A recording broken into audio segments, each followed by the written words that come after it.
परमेश्वर का आत्मा कहता है,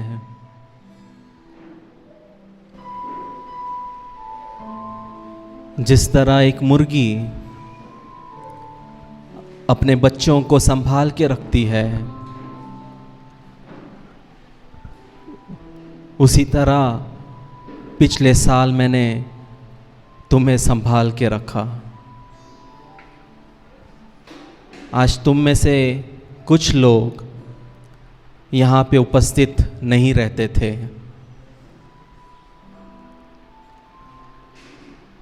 लेकिन मैंने तुम्हारे जीवन में करुणा दिखाकर, एक और मौका देकर तुम्हें ये नए साल में प्रवेश करने के लिए मैंने बल और सामर्थ्य दिया। अनेक लोग के बहुत से प्लान्स थे, अनेक लोगों ने बहुत से चीज़ों को रखा था कि वो 2022 में करेंगे, लेकिन वो 2022 देख नहीं पाए। उनमें से बहुत से ऐसे थे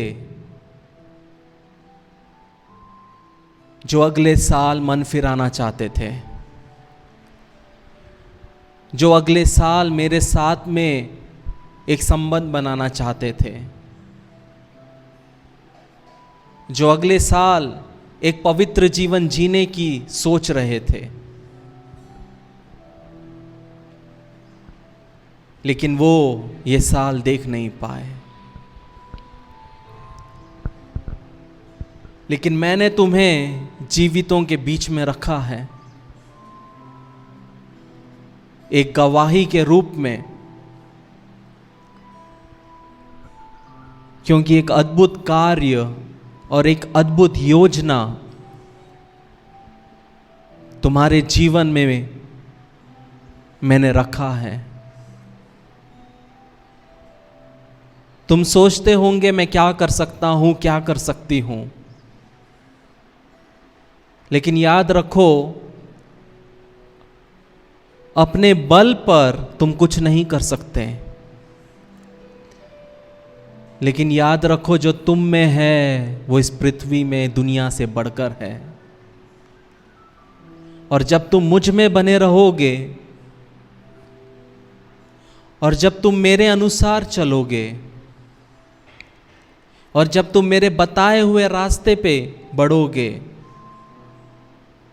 तब तुम्हारे द्वारा एक बहुत बड़ी फसल को मैं काटने के लिए तुम्हें उपयोग में लाऊंगा।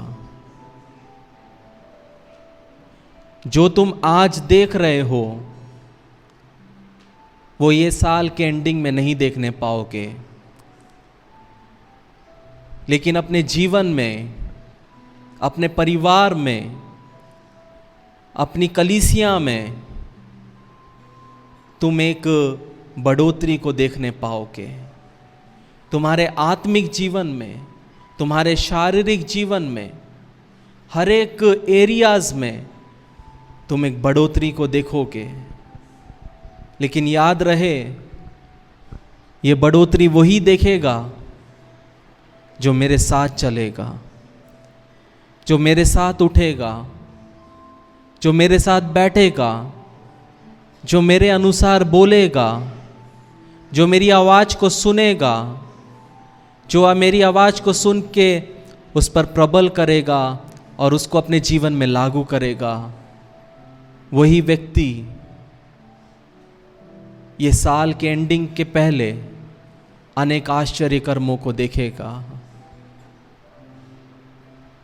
तुम में से बहुत लोग पिछले साल टूटे गए, बिखरे गए, ठुकरा दिए गए, लेकिन इस साल में जिन्होंने तुम्हें ठुकराया है, जिन्होंने तुम्हें दुख पहुंचाया है, जिन्होंने तुम्हारे बारे में चुगलियां की, बुराइयां की,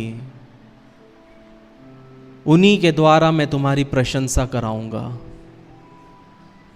उन्हीं के द्वारा मैं तुम्हारे जीवन में एक आशीष का फल लाऊंगा। और जो कुछ शैतान ने चुराया है उसका 1 गुना नहीं, उसका 2 गुना नहीं, बल्कि 4 गुना करके मैं तुम्हारे जीवन में वापस करने के लिए चाहता हूं। लेकिन तुम मेरे जीवन में, अपने जीवन में मेरे कार्य को तभी देख पाओगे जब तुम मुझ पे भरोसा करते हुए आगे बढ़ोगे, मेरे बताए हुए रास्ते पे चलोगे, मेरे वचनों को अपने दिलो हृदय में, दिमाग में समाकर एक पवित्र जीवन को जियोगे। क्योंकि मैं पवित्र हूं और मैं चाहता हूं कि मेरी संतान भी पवित्र रहे, मेरी प्रजा भी पवित्र रहे और उनके बीच में कोई भी तरीका का मालिन्यता ना रहे, उनके जीवन में कोई भी तरीके का गंदगी ना रहे। याद रहे, गंदगी में ही मक्खियाँ आती है, गंदगी में ही बीमारियाँ आती है, गंदगी में ही जीवन में श्राप आते हैं। लेकिन जब तुम अपने आप को मेरे लहू से धो के शुद्ध करोगे, जब तुम पश्चाताप करोगे, जब तुम प्रतिदिन मेरे साथ जियोगे, जब तुम प्रतिदिन मेरे साथ बढ़ोगे, जब तुम प्रतिदिन मेरी आवाज़ को सुनते हुए आगे को कार्य करोगे, तब तुम एक बहुत बड़े काम को अपने जीवन में देखने पाओगे। जो लोग आज तुम्हारे जीवन में दूर हैं, उनको मैं पास लाने वाला हूँ। जो लोग बंदी गृह में हैं, जिस तरह मैंने पतरस को छुड़ाया, उसी तरीके से मैं छुड़ाने वाला परमेश्वर हूँ। अनेक लोगों के जीवन में मैं एक अद्भुत कार्य को करने वाला हूँ। लेकिन आने वाला समय दुख भरा होगा, क्लेश भरा होगा, लेकिन याद रहे कि मैं सदैव तुम्हारे साथ हूँ। इसलिए परिस्थिति को ना देखते हुए, लोगों को ना देखते हुए, डगमगाते ना हुए, मेरी ओर नज़र करते हुए मेरे साथ चलने की आवश्यकता है। याद रहे, जब मैं क्रूस से नहीं उतरा,